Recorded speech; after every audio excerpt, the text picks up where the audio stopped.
Welcome back guys, football chatter and talks में आपका स्वागत है। तो आज हम प्रीव्यू करने वाले हैं प्रीमियर लीग का गेम जो है मैनचेस्टर सिटी वर्सेस वोल्स के बीच में। तो अब आप बोलोगे कि मैनचेस्टर सिटी वर्सेस वोल्स का गेम क्यों प्रीव्यू करना है, मतलब क्या बड़ा गेम है इसमें। तो एक कंटेक्स्ट जो इसमें है वो ये है कि 2026 में मैनचेस्टर सिटी प्रीमियर लीग में एक भी गेम अभी तक जीती नहीं है। जनवरी ख़त्म होने को है लेकिन प्रीमियर लीग में मैनचेस्टर सिटी एक भी गेम नहीं जीती है।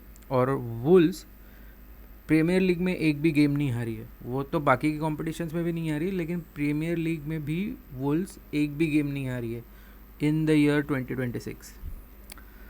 तो भाई फटी पड़ी है अभी।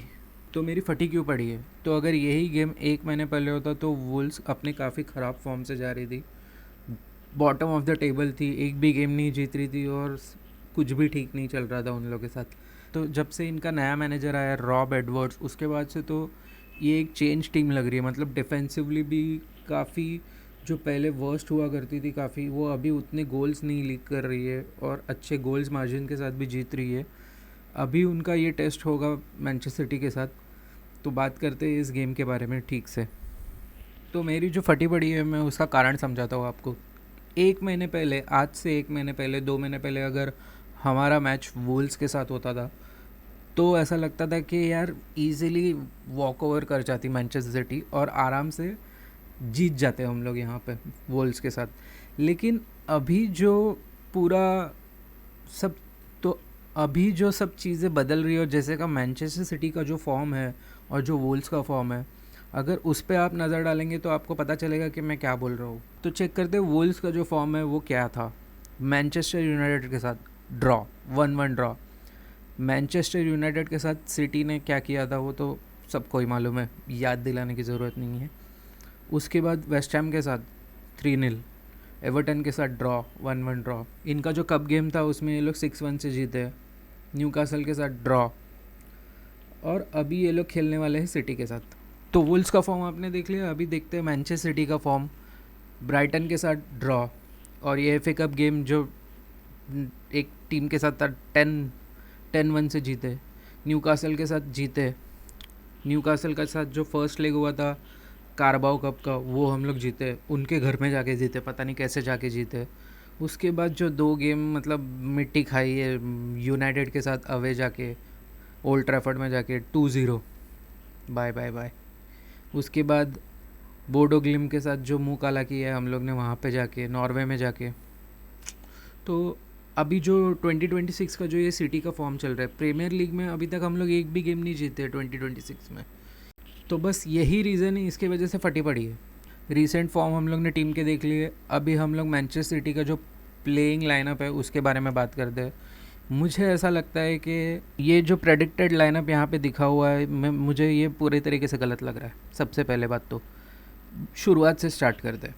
एर्लिंग हालैंड मुझे लगता है बेंच से चालू करना चाहिए। आप बोलोगे कि हालैंड के लिए इतना डिसरिस्पेक्ट क्यों है करके, भाई मतलब इतना गोल मारा है, टॉप स्कोरर है लीग का, लेकिन भाई ही नीड्स अ रेस्ट। इतने सारे गेम्स उसने चालू किए हैं अभी।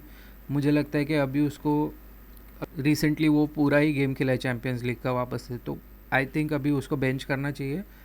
मामूश को स्टार्ट करना चाहिए। स्टार्टिंग लाइनअप में मैं देखता हूँ मामूश को। उसके बाद जो यहाँ पे विंगर्स का पोजीशन जो दिया हुआ है वो ठीक है, डोकू और समेनियो, स्ट्रेट अवे इन दोनों को ही चालू करना चाहिए। उसके बाद मिडफील्ड 3 जो हम लोग खिला रहे हैं उसमें रॉड्री, क्योंकि चैम्पियंस लीग में उनको रेड कार्ड मिला है तो वो अगला जो गैलातासराय के साथ जो हमारा होम गेम है उसमें रॉड्री नहीं खेलेंगे। इसका मतलब हम लोग रॉड्री को अगला गेम हम लोग रेस्ट दे सकते हैं, मतलब एक हफ़्ता बीच में पूरा रॉड्री को रेस्ट मिल जाएगा। तो रॉड्री तो ये गेम चालू करना ही चाहिए प्रीमियर लीग का वोल्स के साथ जो होने वाला है। भाई मार गेही के बारे में बात करते हैं। सारा का सारा जो मैनचेस्टर सिटी का जो पुअर फॉर्म का जो प्रेशर है वो इस नाजुक कंधों पे आने वाला है मार्क गेही के।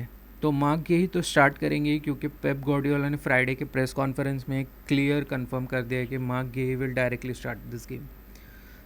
अब लेफ़्ट बैक के बारे में बात करते, इन्होंने जो यहाँ पे दिखा है वो ओराइली को बोला है। I am not sure, I think कि एट नूरी को चालू करना चाहिए ये game, because he haven't started since he have return from the AFCON. So मुझे लगता है कि लेफ़्ट बैक में एट नूरी को चालू करना चाहिए। राइट बैक में डिबेटेबल है, राइट बैक थोड़ा डिबेटेबल है क्योंकि प्रेस कॉन्फ्रेंस में पेप ने बोला कि मैथ्यूस न्यूनेस का जो वायरल फीवर है, जो भी उसको बीमारी हुई थी, पता नहीं कहाँ जाके क्या कर रहा था, तो उसके साथ तो वो अभी तक रिकवर हुआ है या नहीं पता नहीं। अगर वो रिकवर हुआ है तो he directly starts in the right back position.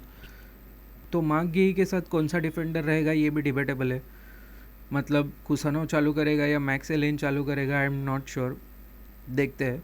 कोई भी चालू करे भाई, गेही को तो चालू करना ही है। और उसके बाद कीपिंग में रहेंगे डोनारुमा। फिल का जो बात कर रहा था जिसमें रॉड्री को मैंने बोला कि वो स्टार्ट करना ही चाहिए उसको, उसके साथ मुझे लगता है कि फोर्डन को अभी बेंच करना चाहिए, रायन चर्की को स्टार्ट करना चाहिए। पिछले मैच में काफ़ी अच्छा परफॉर्मेंस था, हालांकि उसको कहीं और से सपोर्ट नहीं मिला, लेकिन उसने अकेले ने एक गोल तो मारा, तो I think he deserves the start. उसके बाद उसके साथ मिडफील्ड में कौन चालू करेगा, राइंडर्स में भी वो चालू कर सकता है या Bernardo Silva, I am not sure, क्योंकि बर्नार्डो सिल्वा को रेस्ट मिली थी पिछला गेम, तो आई गेस तो पिछला जो अवे गेम हम लोग ने खेला चैम्पियंस लीग का उसमें बर्नार्डो सिल्वा सस्पेंडेड था, सो ही डिडंट प्ले। तो आई फील मिडफील्ड में रॉड्री, चेरकी और बर्नार्डो सिल्वा को स्टार्ट करना चाहिए। तो ये हुई प्लेइंग 11। तो अब बात करते हैं कि ये गेम क्यों इंटरेस्टिंग होगा। सबसे पहले तो मार्क गेही का पहला गेम होगा मैनचेस्टर सिटी के लिए, he is going to start. Interesting होगा ये देखना कि यहाँ पे मैनचेस्टर सिटी का जो डिफेंस की जो हाई लाइन और ये सब जो खेलते हैं हमेशा पेप गार्डियोला के जो टैक्टिक्स होते हैं, इंटरेस्टिंग रहेगा ये देखना कि मार्क गेही के साथ क्या पेप यही मेंटेन कर रहा है, क्योंकि वुल्स भी यहाँ पे मिड ब्लॉक में बैठेगी, मुझे लगता है डीप में ही बैठेगी, वो नहीं वहाँ पे इतना हाई लाइन या चढ़ के खेलते हैं कभी भी, जब भी ऑफ द बॉल भी रहते तभी भी। तो मुझे लगता है कि वो डिफेंस में काफ़ी डीप रहेंगे। उसके बाद काउंटर पे वो लोग वापस से खेलेंगे, और मुझे बोडो ग्लिम्स वाले विजुअल्स याद आ रहे हैं जब भी काउंटर पे वो लोग एक एक एयर बॉल पास मार रहे हैं। तो अब बात करते हैं हम लोग क्या एक्सपेक्ट कर सकते हैं इस गेम से, क्योंकि ये मार्क गेही का पहला गेम है मैनचेस्टर सिटी का डिफेंस में। गेम में पोजीशन मैनचेस्टर सिटी के पास रहेगी, होम पे गेम है, वुल्स डिफेंस करेगी और काउंटर पे खेलने जाएगी हमेशा की तरह। देखना ये इंटरेस्टिंग रहेगा कि मार्क गेही के साथ पेप गार्डियोला वापस कितनी हाई लाइन मेंटेन करके खेलता है, क्योंकि तो इंटरेस्टिंग ये रहेगा देखना कि जो बैक लाइन है वो कितने हाई लाइन पे खेल रहा है पेप, क्योंकि पिछले गेम में जो कुसानो और मैक्स एलेन ने जो गंद फैलाई है हाई लाइन खेल के और अपने इंडिविजुअल मिस्टेक्स से और ये सब से, मार्क गेही को यहाँ पे देखना पूरे मैच में इंटरेस्टिंग होगा कि वो कैसे खेल रहा है। मैं एक्सपेक्ट कर रहा हूँ कि क्लीन शीट रखनी चाहिए मैनचेस्टर सिटी इस गेम में, होम में गेम है, वुल्स के साथ गेम है, 2026 का पहला विन आना चाहिए भाई। इस गेम में तो हम लोग को जीतना ही पड़ेगा अगर हम लोग को टाइटल रेस में बने रहना है। तो क्यों मैं बात कर रहा हूँ कि मैनचेस्टर सिटी को ये गेम जीतना ही चाहिए, क्लीन शीट रखनी चाहिए। मैनचेस्टर सिटी और एस्टन विला का सेम पॉइंट्स है 43, सिर्फ पॉजिटिव गोल डिफरेंस की वजह से मैनचेस्टर सिटी सेकंड पे है। और ये गेम अगर हम लोग जीते तो भाई आर्सेनल का गेम संडे को यूनाइटेड के साथ है। यूनाइटेड ने अगर वैसा ही परफॉर्मेंस किया जैसा उसने सिटी के साथ खेला था, तो आर्सेनल पे डेफिनेटली प्रेशर बनेगा कि सिटी अगर वुल्स के साथ जीती रहेगी तो वो पॉइंट्स पे आ जाएगी 46। इसका मतलब सिर्फ 4 पॉइंट्स का गैप बचेगा। आर्सेनल करंटली 50 पे, तो यूनाइटेड के साथ जो गेम आर्सेनल का रहेगा उसमें आर्सेनल का थोड़ा बहुत तो प्रेशर रहेगा आर्सेनल पे कि भाई उनको ड्रॉ नहीं करना है, हारना तो उनको नहीं है बिल्कुल भी। ड्रॉ का चलो समझ सकते हैं कि यूनाइटेड अगर अपना सिटी वाले जैसे जो मैच में जो फॉर्म में थी अगर वही फॉर्म दिखाया तो भाई वो सोचेंगे कि भाई चलो ड्रॉ ले लेते, 1 पॉइंट तो ले लेते, 5 पॉइंट का गैप मिल जाएगा। लेकिन किसी भी हालत में मैनचेस्टर सिटी को वुल्स के साथ जो कल गेम है सैटरडे को, उसमें जीतना ही पड़ेगा, क्लीन शीट मेरे ख्याल से रखनी ही पड़ेगी। तो मैं एक्सपेक्ट कर रहा हूँ कि मैनचेस्टर सिटी को अभी यहाँ पे क्लीन शीट रख के जीतना ही पड़ेगा।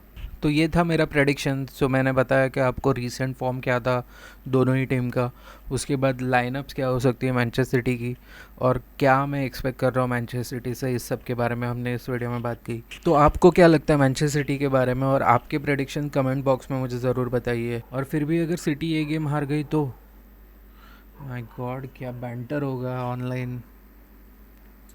पाप धोने पड़ेंगे फिर तो। भाई जाके पाप धुलवाने पड़ेंगे कहीं पे तो जाके।